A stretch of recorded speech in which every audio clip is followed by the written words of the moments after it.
มันสูบน้ำขึ้นให้หน้าตะกร้าได้นี่เป็นตกอีก2ให้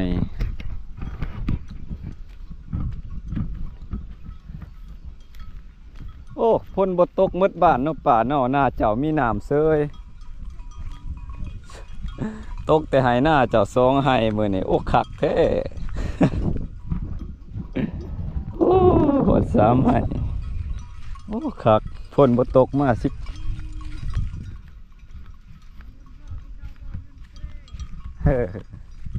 จึงได้สูบน้ำห้วยบ่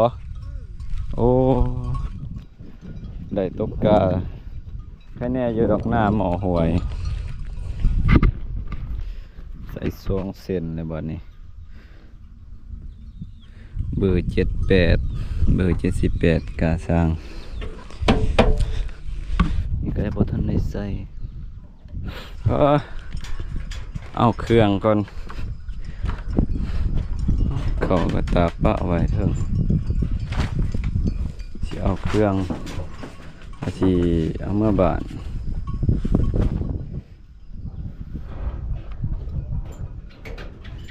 สบายดีสวัสดีพี่น้องทุกคนที่เข้ามาเบิ่งมาชมเนาะตอนนี้4 โมงแรงเสียงนกกดห้อง4 โมงแรงก็พบปอกันกับวงเงินมือนี้เปลี่ยนบรรยากาศอยู่ไห่อยู่หน้าอีกแล้วพี่น้อย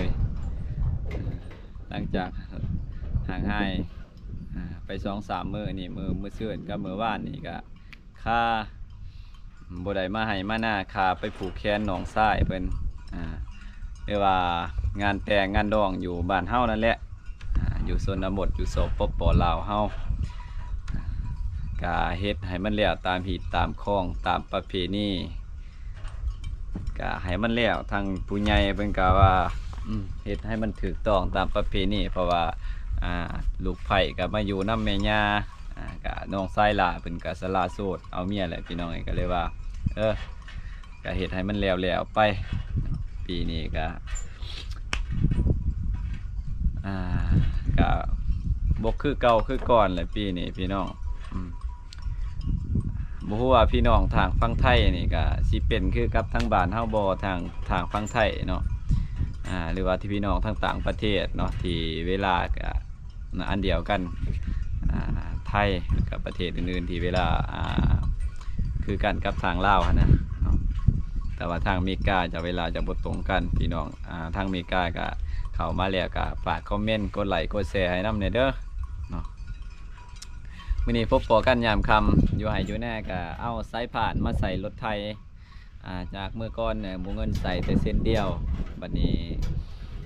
เห็น FC หลายคนหลายท่านก็คอมเมนต์มาบอกเนาะก็น่าจะแม่นความ FC นั่นแหละที่เพิ่นบอกเพิ่นแนะนำเขามาว่าให้ใส่เป็น2เส้นเนาะเวลาไทยมันจังมีกำลังหอบเนี่ยส่วนหลายเนี่ยบ่เงินใส่เส้นเดียวมันจะดับเนาะเพราะว่าฝนตกเทื่อนี้คันว่าฝนตกนี่ก็สิได้ลงไห้ลงหน้าเลยก็สิได้หุดไห้หน้าเนาะแต่การนี่ก็หุดแล้วเรียบร้อยไทยแล้วยังแต่คันว่าฝนมาก็สิตกตื่มก็สิไทยหุดหน้าเพราะว่าก้าที่เฮาตกนี่ก็ยาวเติบแล้วพี่น้องเอ้ยก็บ่ฮู้ว่ามันสิรอดหรือบ่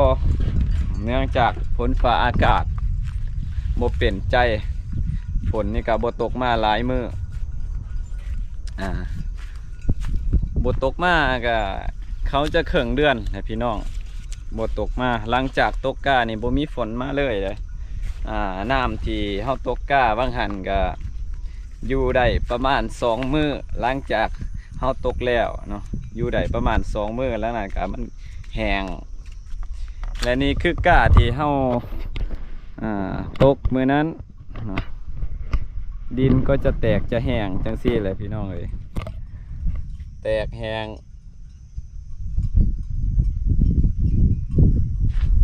เพราะว่าน้ำเฮาสูบดินกับเฮาผสมน้ำขึ้นมันจะแตกมันจะแห้งจังซี่ก้านี่ก็ถือว่างามเติบอยู่เพราะว่าหน้าไห้นี่2ไห้นี่มีฝุ่นมีมูลสัตว์หรือว่าขี้ข่วยนี่หลายหลังจากเข้า ก็ประมาณ10วันเนาะกะนี่10วันอายุก็ถือว่ายาวเติบพี่น้องเอ้ยยาวเติบประมาณ10 ปลายกว่าเส้นและถือว่ากันว่าฝนตกกันว่าอันนี้มีน้ำนี่มันก็สิยาวกว่านี้เพราะว่ามันได้หล่อเลี้ยงน้ำดินก็แตกแหงอย่างที่พี่น้องได้เห็นนะตอนนี้แหละทั่วหายหน้าตะกร้าเลยว้า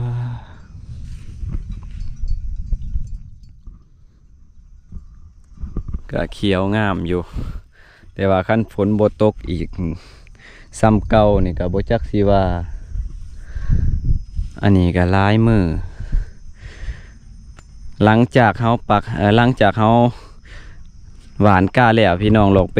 ย้อนเบิ่งคลิปเก่าก็ได้10 วันที่แล้วก้านี่เฮาตกเนาะแต่ว่าฝนน่ะจะบ่ตกแต่ก่อนหน้านั้นแล้วประมาณครึ่งเดือนฝนบ่ตกปีนี้ก็คือกับ2-3 ปีขึ้นหลังมานี่ก็ฝนแรงฝนบ่มากก็ส่วนหลายคนบ่พอหน้าบางคนก็บ่ได้ดำมันตายอันนี้เฮาบ่ได้ใส่ปุ๋ยเด้คันใส่ปุ๋ยนี่แห้งว่าย่านมันสิตายไว้นี่เฮาบ่ได้ใส่ปุ๋ยหยังบ่ได้ใส่สารเคมีเอาแบบธรรมชาติแถวนั้นน่ะมันวางแบบบ่แม่นว่ามันบ่เกิดแต่นั้นเป็นหวานบ่ทั่วผู้หวานกะนี่คือกันนี่แถวนี้หวานบ่ทั่วบนใดมันทีกะทีเพราะว่ามีน้ำเนี่ยมันบ่เห็นหุงแถวนี้ก็มีแถวกลางหวานบ่ทั่วก็ถือว่าหยาวเติบเลยหยาวพอสมควรใกล้อันนี้ระดับ10 เซน11-12 เซนเลยอายุ10 วันก็ถือว่าหยาวเติบ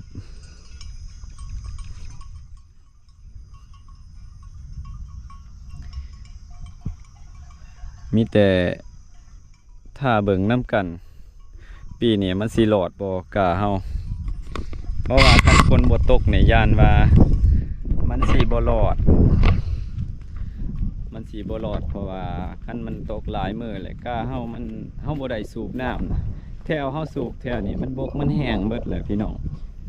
ระยะจากไหนาเฮาไปหาห้วยอยู่พุ่นเนาะเห็นแจ่ป่าเบื้องพู้เลยพี่น้องระดับ500-600 เมตรบ่ไหวบ่อนท่อเฮาเห็นพี่น้อง FC บางคนบางท่านก็เป็นยังคือบ่ขุดสระไว้นะเป็นยังคือบ่ขุดสระไว้เนาะอยู่ไห้อยู่หน้ามันจังสิเอาน้ำขึ้นง่ายประมาณนี้เป็นว่า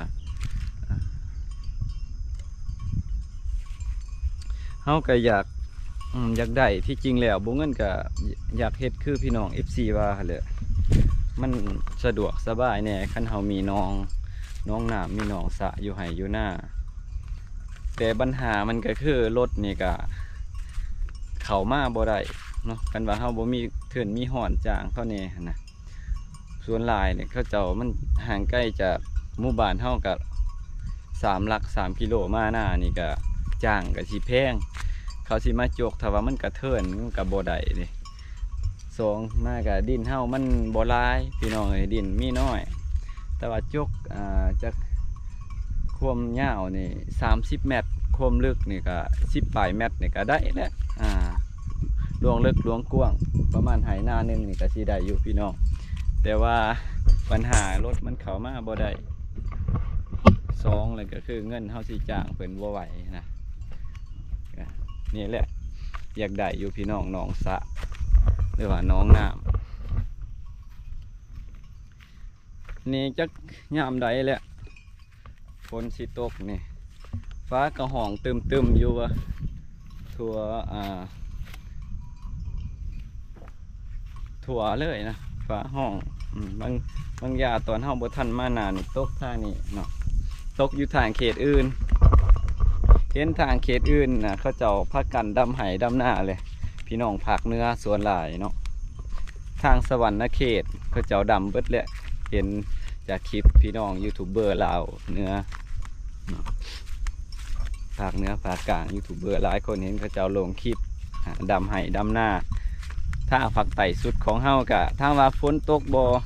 กะตกพี่น้องตกเป็นบางบอนบางพื้นที่แต่ว่าอยู่บ้านเฮานี่อัตตปื้อนี่มีน้อยฝนมีน้อยตกกะอ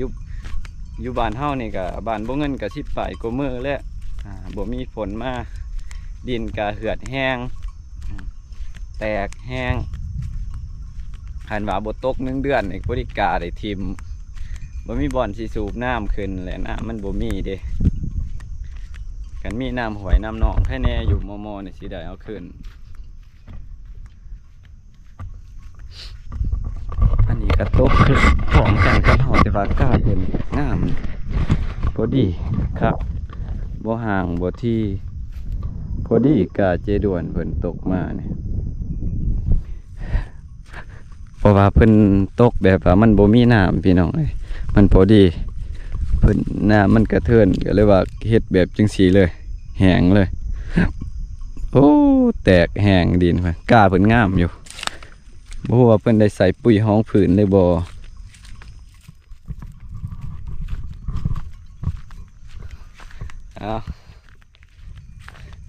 บ่ฮู้ว่าทางบ้านพี่น้องฝนตกบ่เนาะท่านใดที่เขามาเบิ่งมาชม